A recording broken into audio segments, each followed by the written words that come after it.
Good evening, ladies and gentlemen, and welcome to Sir Hunt on X on the 6th of November of the calendar year 2025. As I come to you live from Cincinnati, Ohio, in the United States of America. Here's hoping that everyone had themselves a wonderful day today. A one topic super show I will get to here in a minute. But I remiss if I didn't talk about the horrific news that took place out of Dallas this morning. It is what happened with Marshawn Nealand. Everybody knows the story with that one. I guess involvement with law enforcement, took his own life at a gunshot wound after authorities found him. I always tell everyone at the end of the shows, make self-care your number one priority in all walks of life. And I'll just add this to it before I proceed to the show. Nothing is worth taking your life over. Everyone always has their dark phases. Yours truly being one of them. There's help out there. Don't be afraid to reach out. May God rest the souls of the Nealon family and the Dallas Cowboys organization. There's help everywhere. If you need it, just reach out. There are people there as willing to lend you a helping hand. Yours truly being one of them, because I've been in those shoes before. Something I would like to have to get off of here. Don't like to start on that because we know it's been a dark day in the NFL community, especially in Dallas with the Cowboys. Just want to touch that as, to get that out of the way. Now let's get right down to the crux of the show tonight. And it's a one-topic show, an event that took place 37 years ago tonight at Caesars Palace in Las Vegas. It is the light heavyweight championship between Donny Lalonde, the champion, and the iconic Sugar Ray Leonard, the three-division title challenger. In some odd political way to put it, for two divisional world titles, that was just a bit of an eyebrow raiser how he came up with this particular situation. I will touch on that here in a second. This is the post, if you want to put it like this is the post Marvin Hagler version of Ray Leonard. His first fight, 19 months after the still hotly debated decision he got when he beat Marvin Hagler. Traveled every single revenue or avenue for an opponent. Landed this fighter from Winnipeg, Manitoba, up north of the border in Canada, a fellow named Donny Lalonde, a.k.a. the Golden Boy. No relation to Oscar De La Hoya as the Golden Boy. His nickname came from a statue atop of the Manitoba Legislative building in his own home city of Winnipeg, Manitoba, in Canada. Born in Kitchener, Ontario, Donny Lalonde, a very unique specimen, almost built like Tommy Hearns, like a 6'2", 6'3" figure. Started his career, got off to a decent start. Had an early career loss to a fighter named Wilbert Vampire Johnson on a 6-round unanimous decision. He would eventually get his revenge on that, and a couple years later would win the Canadian Light Heavyweight Championship by stopping Rodney McDonald. But the story with him has been his body started falling apart because he was a one-time hockey player, and he had shoulder separations on his right shoulder, which has been a strong punch throughout his career. And that basically sort of hindered him as he kept going on. He did also have a pin in that shoulder before he won the Canadian title from McDonald. And that was how he basically was a strong fighter with that right hand. Basically, was like sometimes you fight like this with a shoulder dip. As you can see, if you saw the Leonard fight, which I'll touch on here in a few minutes, fought more as a shoulder was like way to pop out of a socket, almost leaning toward it after all the surgeries and a pin that was inserted when you talk about what happened to Donny Lalonde and the multiple injuries to his career. But when we talk about after he won the Canadian title, he amassed a record of 19-1 and fought for the North American Championship against Willie Edwards, and would stop him in 9 rounds to win that particular title. Now, after that point, we have an interesting tidbit. He was hired by Dave Wolf as his manager, and hired well-known young trainer named Teddy Atlas. But because of a conflict between him and Atlas, they parted ways. When was the last time you heard that? A fighter part ways with Teddy Atlas. Yeah, that toxic fan base. But he did part ways with Teddy Atlas to sign with a respectable trainer named Tommy Gallagher. And basically, in his first fight, he appointed the tough, durable Mustafa Hamsho, known for two tough slugfests with marvelous Marvin Hagler. And basically, after that, he got a title shot to win the light heavyweight title from Eddie Davis over in Port Spain, Trinidad and Tobago on a 2-round knockout. His first title defense was against one-time light heavyweight champ and the well-respected Leslie Stewart, where he ran over him in 5 rounds. And he looked like he was trending upward. And out of nowhere came his career-high $5 million payday set for November 7th, 1988 against the iconic Sugar Ray Leonard. Now we're going to get to the Leonard angle because now we're talking about the opposite, really the beginning of the post-Marvin Hagler Four Kings era. Because I said the Four Kings era was dead, and the other three, Ray Leonard, Tommy Hearns, Roberto Duran, continued on. This was the beginning of it for Ray Leonard.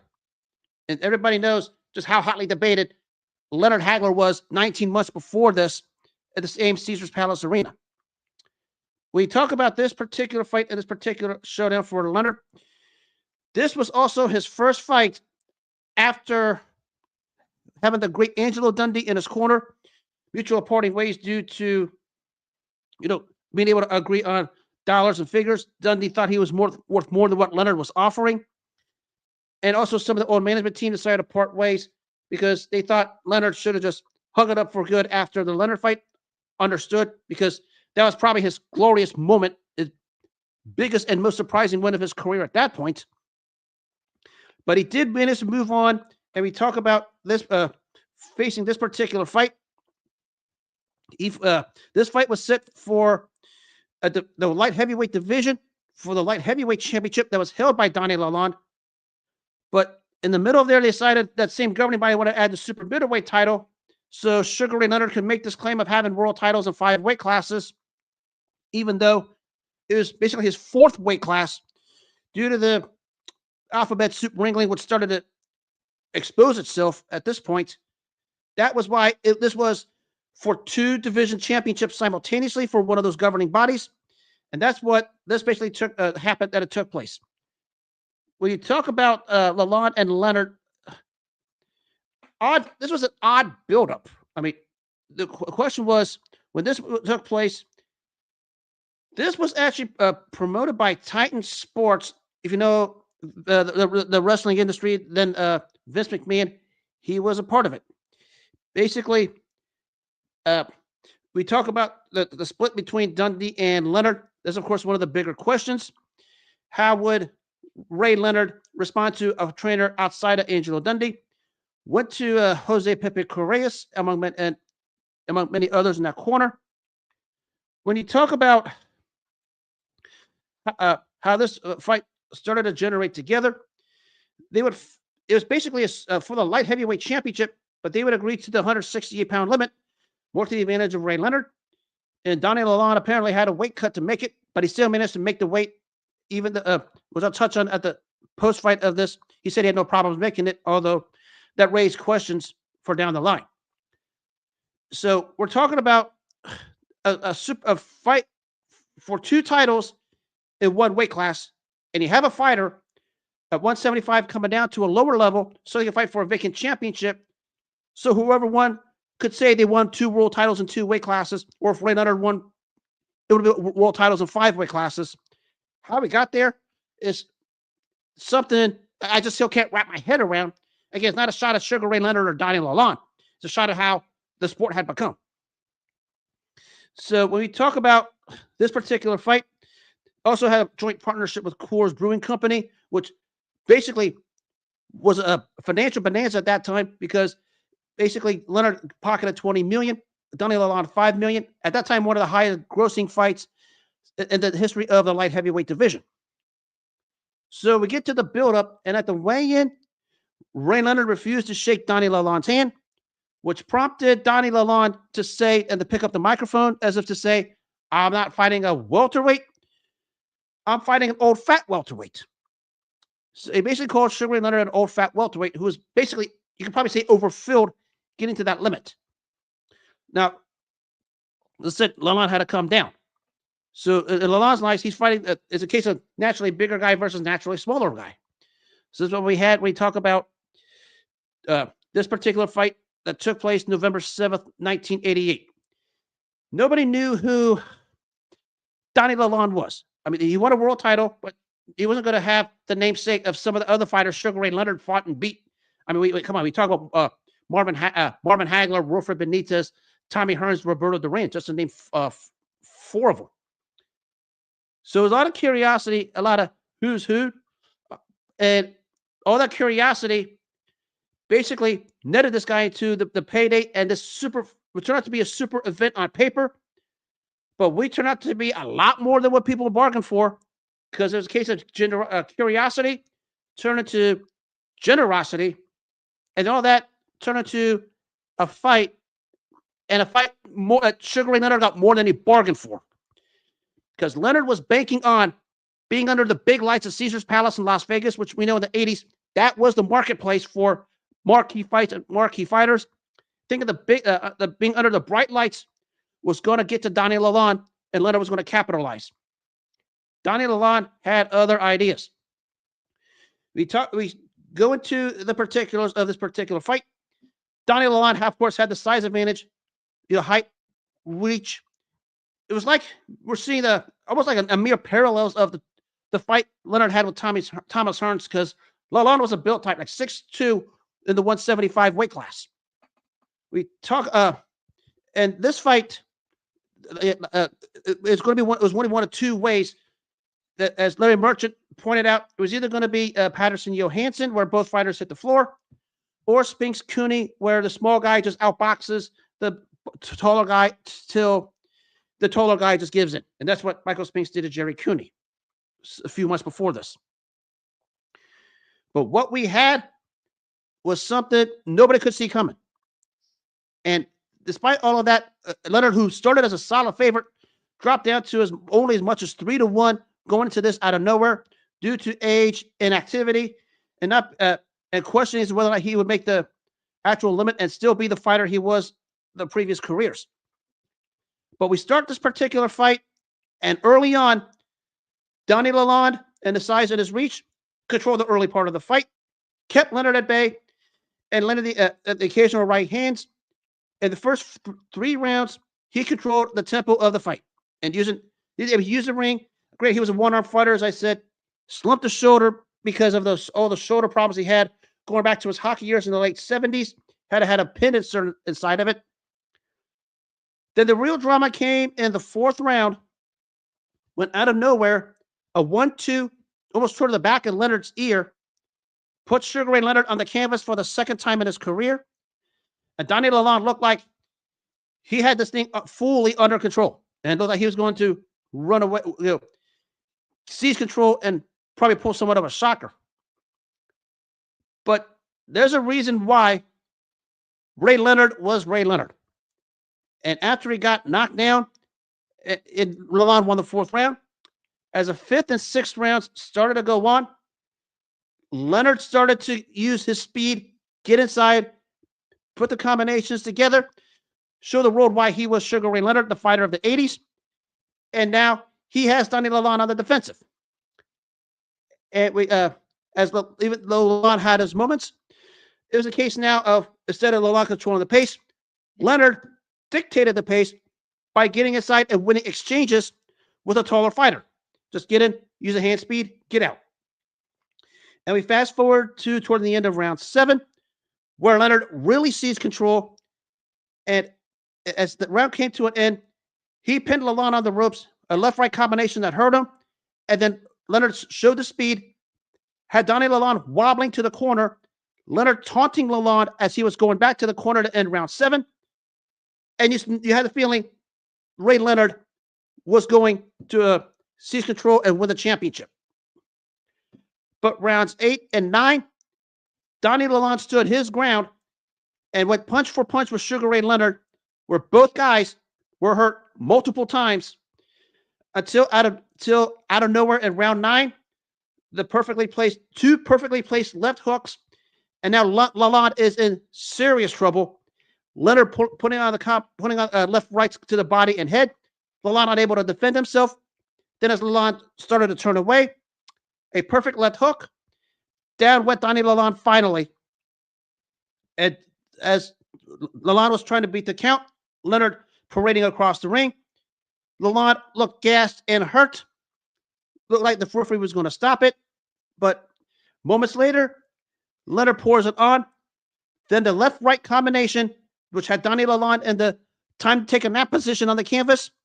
And once that happened, the fight was over. And in a tougher than expected, go to the well, show your greatness type fight, Sugar Ray Leonard becomes a 5-division world champion by stopping the light heavyweight champion, Donny Lalonde, while winning the vacant super middleweight title under odd circumstances. But Sugar Ray Leonard seals his distinction as a fighter of the 80s with this particular win. And was a tougher than expected fight. Donny Lalonde brought it, and Sugar Ray Leonard basically got beat up because anybody who saw the HBO replay of this when he was interviewed with next to Lalonde with Larry Merchant, the lip was swollen, both eyes were swollen. He got beat up quite good because Donny Lalonde brought it. But there's a difference between good and great. And it's always been said about Sugar Ray Leonard countless times. The ability to rise to the occasion when the ability to rise to the occasion when times got tough and when the stage lights are bright. Nobody in the ring did it better than Sugar Ray Leonard in the 80s. And there's another case of it. He did it against Thomas Hearns in 1981, did it against Marvin Hagler in 87, and his first fight after Marvin Hagler defeated the tough, durable, and rugged Donny Lalonde after having to come off the canvas and losing the first 4 rounds to get the stoppage win and seal his distinction as the fighter of the 80s. Points of this fight, we talk about fighters and trainer combinations. There were times in this fight you could almost see why not having Angelo Dundee was a detriment to Sugar Ray Leonard, because when Donny Lalonde had his moments early in the fight, not having that constant voice in your ear, in a way, even though Sugar Ray Leonard wouldn't admit it, it was a different tone and it was a different setting. Because there were times Angelo Dundee would probably whisper key words like he did to Leonard after round 9 of Leonard Hearns 1. You're blowing it. To light a fire in Ray Leonard, he didn't have that. And because of it, that's why he struggled in this fight early against a tough fighter from Canada, Winnipeg, Manitoba's own Donny Lalonde. But as the fight was coming on and Lalonde started to show his inexperience, Leonard said, heck with it. I'm Sugar Ray Leonard. I'm going to show this guy. And that's what he did. Sugar Ray Leonard had so many ways he could beat you. And I said this for the longest time, and I'm quoting this off of Thomas Hauser from way back. This guy was known for the 20-foot long Afro puff, 20-foot long, 10-foot high, circular, a bit more circular than you see in the R&B disco CD covers. But deep down, when he wanted to get mean, when he wanted to get nasty, he could. And Donny Lalonde found out. Because when Ray Leonard had to get nasty in a fight where Donny Lalonde was controlling a big chunk of the early rounds, and you could say it was probably leading before the knockout. When Lalonde had control and Leonard had to get nasty, he got nasty and gave Donny Lalonde a beating in pretty much the last 4 rounds of the fight before the fight was stopped. And that was why Sugar Ray Leonard got the stoppage and moved on to bigger and better things. We talk about the careers of both guys after this. For Ray Leonard, probably his last moment in the glory of the sun, and because he never got anything close to this ever again. Because when you can get to that level, you on your way out, you basically just let it all out for one last time, and that's what Ray Leonard did. Yes, he got the draw against Thomas Hearns in a rematch that was 7 years after its expiration date. He got the third fight with Roberto Duran at a fight that was nonsensical. And, of course, we know what happened in 91 and 97 against Terry Norris and Hector Camacho, where even Leonard said, I should have taken those fights. His last grandstand at the highest level, at the championship level, was what took place when he beat Donny Lalonde, because he won 2 world titles, five titles in 5 weight classes. Was it this one here with Lalonde given 2 titles under odd circumstances due to the alphabet soup of the political world? I'm not even going to divulge into that, but still stamped his distinction as a fighter of the 80s. And there's no argument as to who is a fighter of the 80s. I mean, he proved it time and time again, from No Moss to the first fight with Tommy Hearns to Marvin Hagler, and this was a capper. That's Sugar Ray Leonard. Touch more on his legacy in the grand scheme of things here in a second. For Donny Lalonde, never got even close to this level. And, he fought his heart out. I mean, he basically won a lot of people on this night because, as Sugar Ray Leonard himself said, I thought this guy was going to wilt under the high pressure, and he didn't. He just wilted because he punched himself out, and Leonard capitalized, and it was a greatness of Ray Leonard. Donny Lalonde himself never got to that level. I mean, he had a chance to fight for a vacant title against Dennis Andres, but retired temporarily. Got a cruiserweight title fight against Bobby Chiz in 1991, where he was just overwhelmed, floored in the first 45 seconds, and Chiz was dominated from there on. Got a couple more fights of some significance in his own home country of Winnipeg, Manitoba, Canada, and the capper in 2003, where he was just out-jabbed to death by Virgil Hill. But a very solid light heavyweight who, when he put that right cross on you, he could do damage and had a high knockout ratio. And when he floored Leonard, there was shockwaves across Caesar's Palace, and then people thought Lalonde might have been able to pull this off, because he had the biggest mistake probably Lalonde had was every time he had Ray Leonard hurt, he would try to go all in, and it bit him in the end. You didn't want to go all in against a guy like Ray Leonard, because you're going to get snake bit, and that's what happened to him when he fought Sugar Ray Leonard. A solid light heavyweight with a solid career. Among many other things we talk about, Donny Lalonde, overall final tally record of 41-5-1, winning the light heavyweight championship from Willie Davis, and the obliteration of Leslie Stewart to successfully defend it. Got this title shot. It was a case of a curious case of a champion that's less known than the challenger, but maybe in the case of Donny Lalonde, losing to Sugar Ray Leonard on this fight, where people didn't know whether he was valid to be a champion, maybe ended that debate. He was a valid champion. He earned that championship and gave Leonard the honest effort. And because of it, he got a lot of credibility out of it. And basically, it was almost like, in his own odd way, Lalonde was a bit more of a winner than Leonard, simply because Donny Lalonde showed the whole world that he could hang with one of the premier greats. Granted, after Marvin Hagler, which we know the post-Hagler version of Ray Leonard was starting the downturn into the crash and burn. But even then, Lalonde wasn't even expected to hang with Ray Leonard the way he did. And he deserves a boatload of credit by giving the honest effort to the premier fighter of the 80s.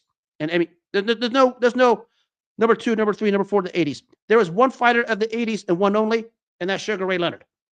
And Lalonde deserves credit for hanging in there and basically help the people at Caesar's Palace treat it to a delight. And there was a terrific, terrific light heavyweight scrap between these two guys. Now to the legacy of Ray Leonard. I mean, this helps it. I don't know how much it helps it, because you go from Marvin Hagler to Donny Lalonde, and it's not a shot at Donny Lalonde.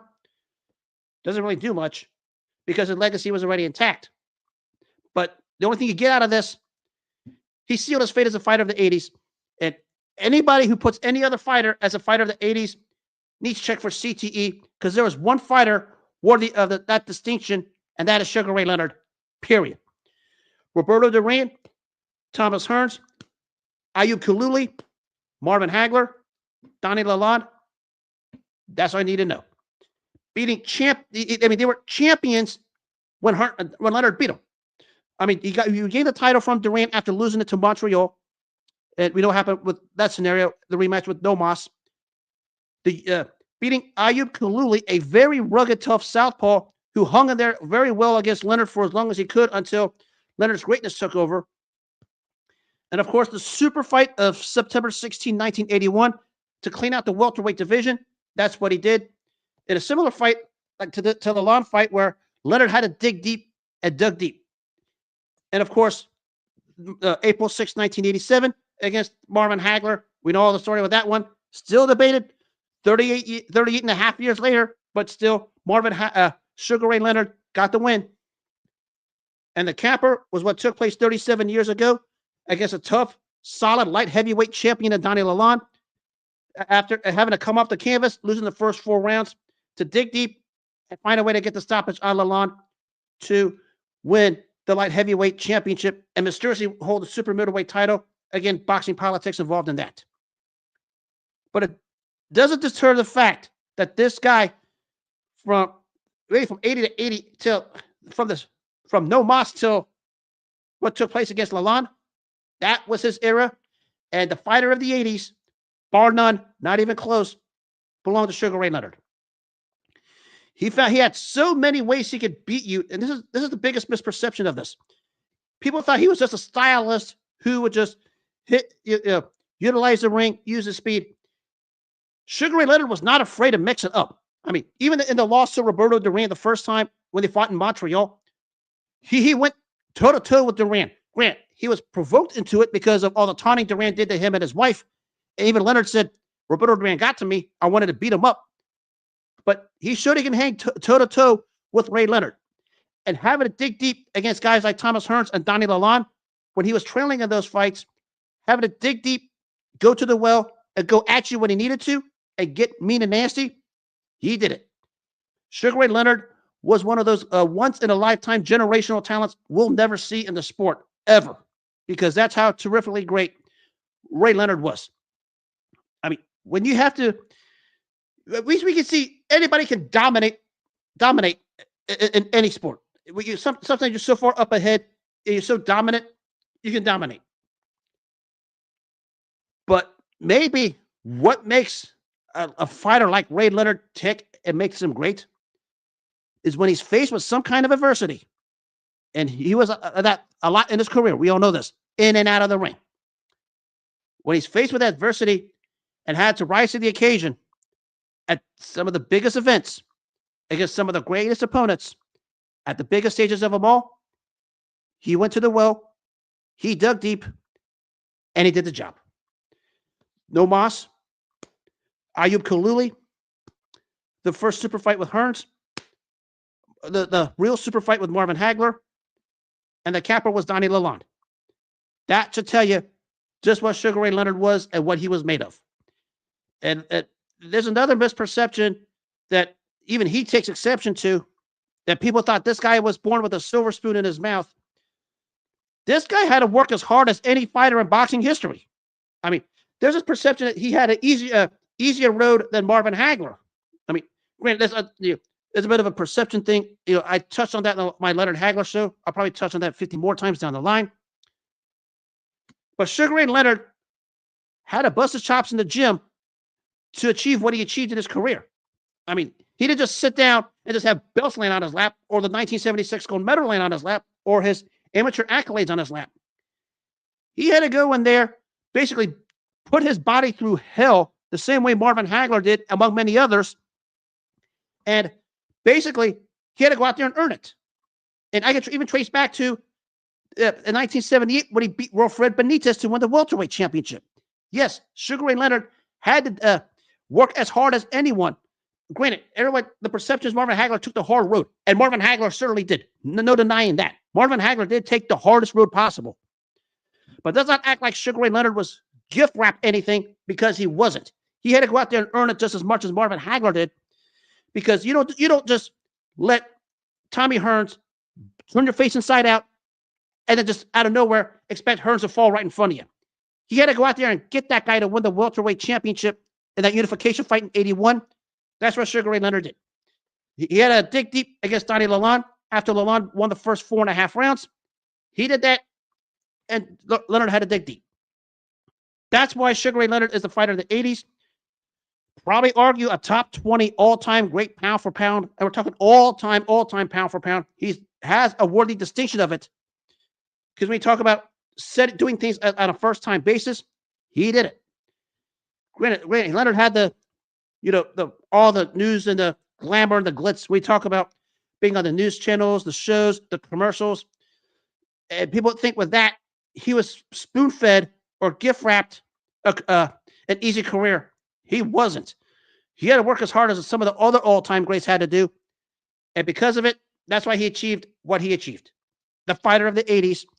I don't want to hear about anybody else because there's no real worthy distinction of that fighter of the '80s.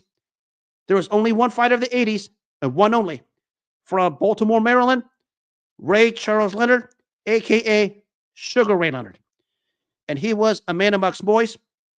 And it was 37 years ago tonight at Caesar's Palace in Las Vegas, in front of a packed house, really a curious house, given people wonder why Leonard came back against a champion who nobody even knew of in Donny Lalonde.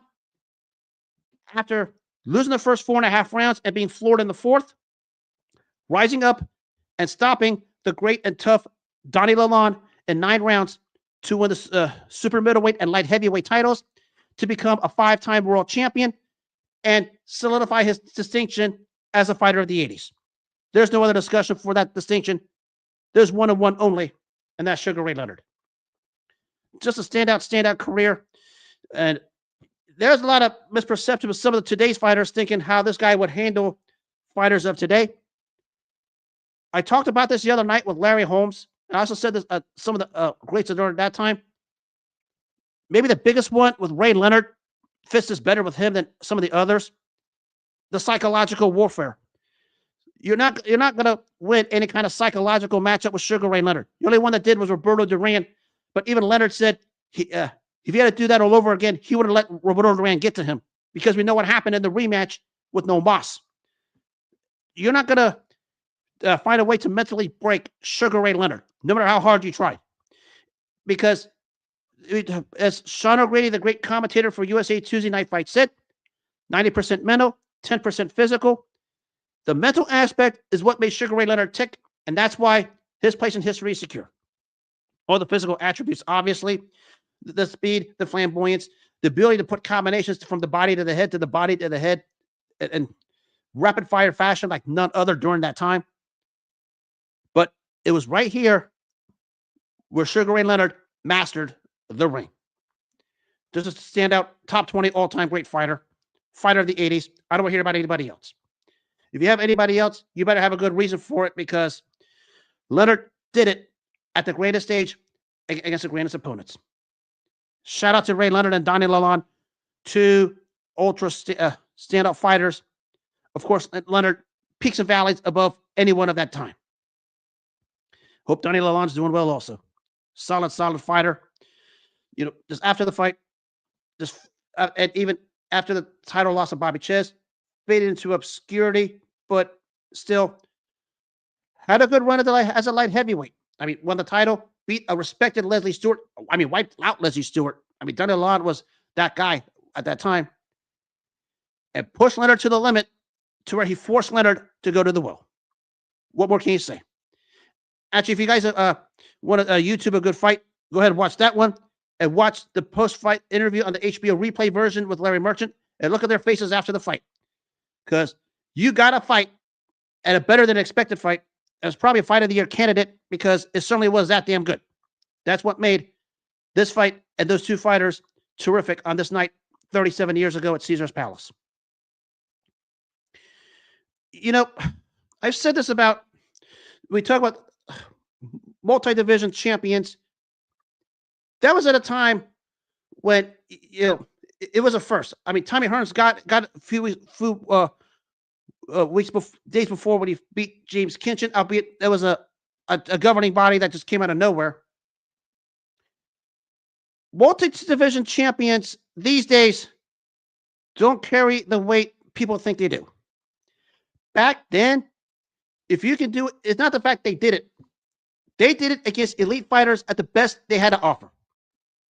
And we talk about what Sugar Ray Leonard did. He fought Roberto Duran at a time when Duran was the fighter of the '70s, after he wiped out the lightweight division. He fights Thomas Hearns at a time when nobody wanted to fight Thomas Hearns. Actually, there was a perception the first time before the fight in 81 that Ray Leonard wanted no part of Tommy Hearns.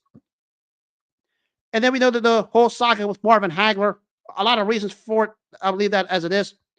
But at least he went into the ring and faced the baddest man of the planet at that time, Marvin Hagler, and found this fighter from Winnipeg, Manitoba named Donny Lalonde. Better than an expected fighter, not given enough credit because, he doesn't stand up amongst some of the all-time great light heavyweights. No one ever said that. But rising to the occasion, as both fighters did, that's what happened.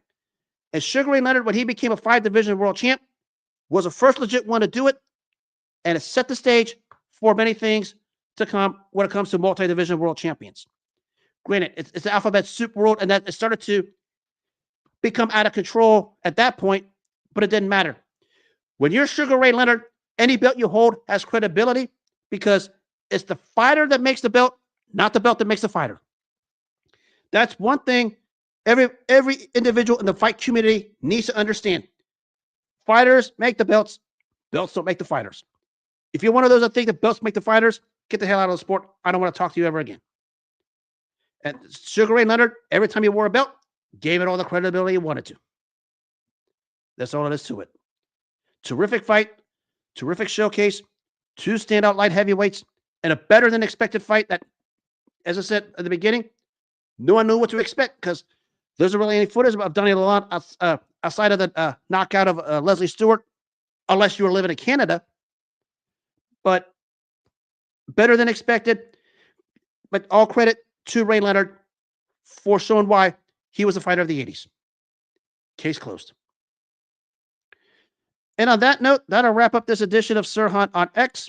No show tomorrow night. I will be back after the weekend with the regulars. Also, Monday night, and a historic upset that basically has a fan base shaken to the cores. And I touched on it a couple of times. I'm going to touch on it again, and I'm just going to break that fan base down even further because you ain't going to like what I have to say almost 3.5 decades later. I think you guys can get a picture of what I'm about to talk about on top of everything else Monday night. If you missed this show or any of the other shows, you can catch them on the Apple Podcast and the iHeart radio apps. You can also catch the video version on the Spotify app. The rebranding has begun. The Patreon app is about to be unleashed. Also, another website that's going to be coming up soon. Some finishing touches on that. And as I always said, I said this beginning in lieu of what the unfortunate incident with the Marshall Keelan in Dallas.